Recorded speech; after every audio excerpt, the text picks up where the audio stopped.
এই দিন গিয়েছিলাম আমাদের বাড়ির কাছে তমলুকে মা পরভীমা মায়ের মন্দিরে। এটি একটি সতীপীঠ।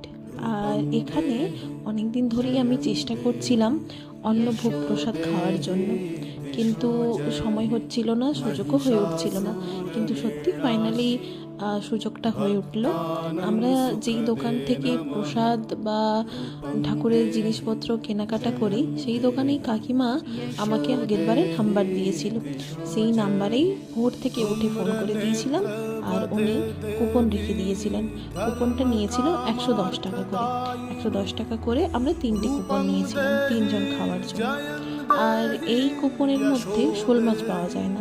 শোল মাছ খেতে হলে মাকে আলাদা করে শোল মাছ ভোগ দিতে হবে, সেখান থেকে ওনারা 2-3 পিস আপনাদেরকে দেবে। এখানে অন্ন, পরমান্ন, নানা শাক সবজি অনেক কিছু ছিল।